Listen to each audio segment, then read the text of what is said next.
Hi everyone, so what we're looking at today is Hiram Bullock's solo on the track Trains by the fusion band Steps Ahead. This is from their album Magnetic, which came out in 1986. The story goes with this solo that Chuck Loeb was the guitarist in the band at the time, and he took a solo on this outro section and it wasn't rocking out enough for Mike Manieri, so they called Hiram Bullock. And according to Peter Erskine, who was also in the band at the time, in his autobiography, he says at the end of the solo, Hiram said, "Was that everything you ever hoped it would be?" In his typical Hiram Bullock manner, I think. Yeah, so rather than actually analysing the solo note for note like I do with some of these solos, I'm just going to talk about a couple of things to consider, sort of how he approaches it, and also talk about what the harmony is that he's playing over. Okay, so I will play the chords that he's playing over, and it's got this figure here: 1, 2, 3, 4, 1.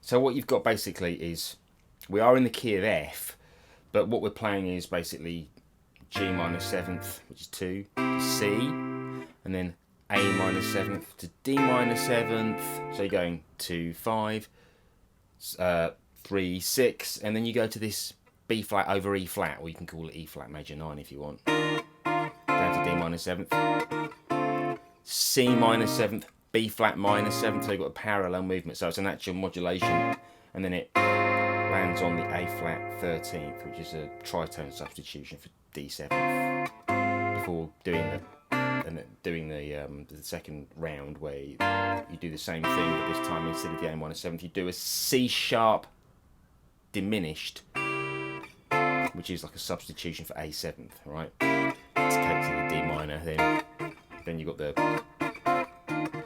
and then you don't get the parallel minor chords, you get a gap there. So that's basically what the sequence is. So if you wanted to, you could try and outline those harmonies using harmonically descriptive language, and I suspect that this is probably the approach that Chuck Loeb took on his original attempts at the solo.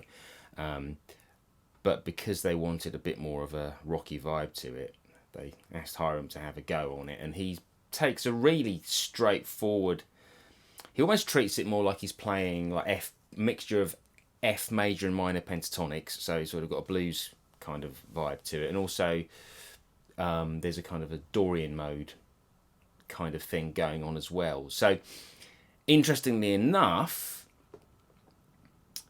what he's done is he's kind of taken the notes that you know, the less, how should we put it, the less colourful notes from the home key, but they sound more colourful when they're superimposed on top of this harmony. So he's taking quite a simple approach, and it still sounds interesting because of the harmonies that are going on underneath.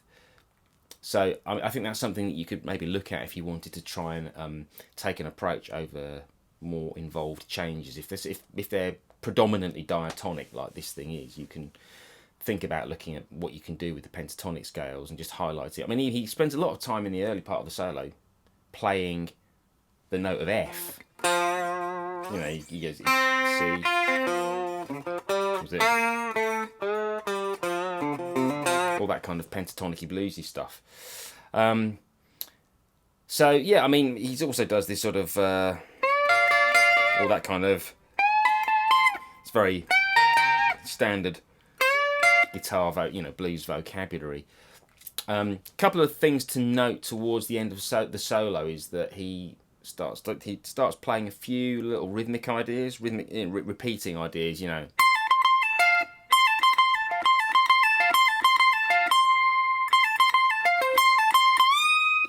That's a little thing there. Again, you know, it's like my version of the solo that's at the beginning of this video. I didn't actually nail everything exactly. I mean, it was like I was getting close. There's a few little scrapes towards the end.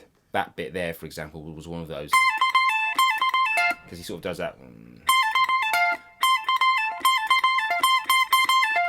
Can't remember exactly what he does now, but so that's something to think about. Repeating rhythmic ideas that go across the bar line. He does a similar thing where he goes.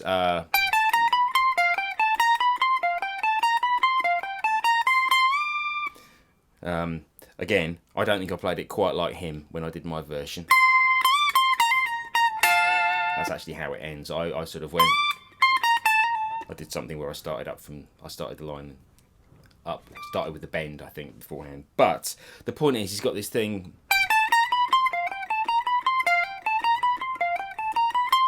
That little 6 semi-quaver thing going across the beat again.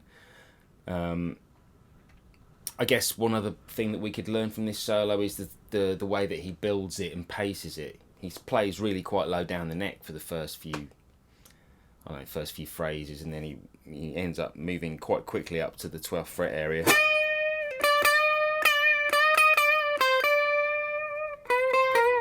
And then he goes into a more bluesy kind of sound, which it's quite common to go from like an F major pentatonic sound into an F minor pentatonic sound. If you want to go for the more, you go for the more happy or consonant sounding major scale to the blues version to start building tension.